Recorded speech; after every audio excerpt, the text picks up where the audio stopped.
कि कोई भी मानव जात अनुसंधान के बिना आगे नहीं बढ़ सकती है। उसको नित्य परिवर्तन के लिए अनुसंधान अनिवार्य होते हैं और मानव जात का लाखों साल का इतिहास गवाह है कि हर काल में अनुसंधान होते रहे हैं, जीवन बढ़ता चला गया है, जीवन का विस्तार होता गया है। इस सदन ने विधिवत रूप से कानूनी व्यवस्था खड़ी करके अनुसंधान को प्रोत्साहन देने का बहुत बड़ा काम किया है।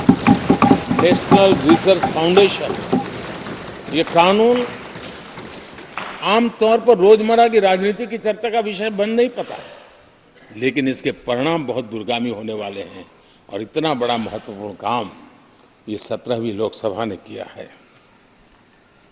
मुझे पक्का विश्वास है देश की युवा शक्ति में इस व्यवस्था के कारण दुनिया का रिसर्च और का एक हब हमारा देश बन सकता है। हमारे देश की युवा के टैलेंट ऐसी है, आज भी दुनिया की बहुत कंपनी ऐसी हैं जिनके इनोवेशन के काम आज भी भारत में हो रहे हैं, लेकिन एक बहुत बड़ा हब बनेगा, यह मेरा पूरा विश्वास है। आदरणीय अध्यक्ष जी, 21वीं सदी में हमारी बेसिक नीड्स पूरी तरह बदल रही है।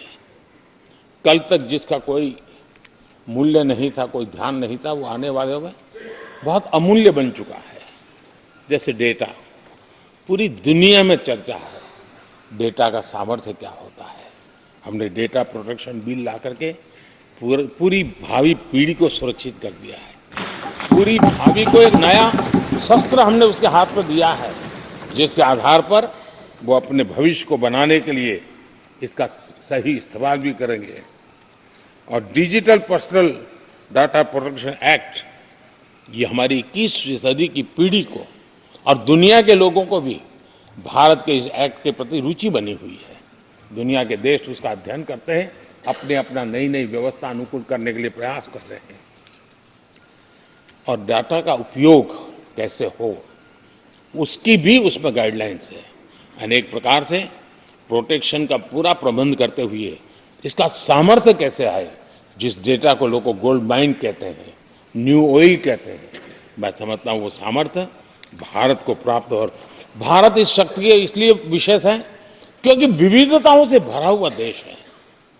हमारे पास जिस प्रकार की जानकारी और हमारे साथ जुड़े हुआ डेटा जो जनरेट होता है, सिर्फ हमारा रेलवे पैसेंजर्स का डेटा कोई देख ले, दुनिया के लिए बहुत बड़ा संशोधन का विषय बन सकता है। उसकी ताकत को हमने पहचान करके इस कानूनी व्यवस्था को दिया है। आदरणीय अध्यक्ष जी,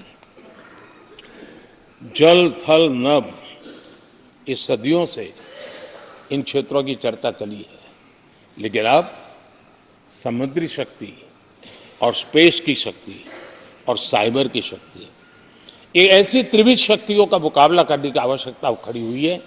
और विश्व जिस प्रकार के संकटों से गुजर रहा है और विश्व में जिस प्रकार के विचारे प्रभाव पैदा करने का प्रयास कर रहे हैं, तब इन क्षेत्रों में हमें सकारात्मक सामर्थ्य भी पैदा करना है और नकारात्मक शक्तियों से अपने आप को, हर चुनौतियों को चुनौती लेने का सामर्थ्य भी बनाना है। और उसके लिए आवश्यक स्पेस से जुड़े रिफॉर्म्स बहुत अनिवार्य थे और बहुत दूरगामी दृष्टि के साथ स्पेस के रिफॉर्म का काम हमारे यहाँ हुआ है। आदरणीय अध्यक्ष जी, देश ने जो आर्थिक रिफॉर्म किए हैं उसमें 17वीं के लोकसभा के सभी माननीय सांसदों की बहुत बड़ी भूमिका रही है। बीते वर्षों में हजारों कंप्लायंसेस बेवजह हम जनता जनार्दन को ऐसी चीजों में उलझाए रखा, ये गवर्नेंस की एक ऐसी विकृत व्यवस्था विकसित हो गई, उसमें से मुक्ति दिलाने का बहुत बड़ा काम हमारे यहाँ हुआ है। और इसके लिए भी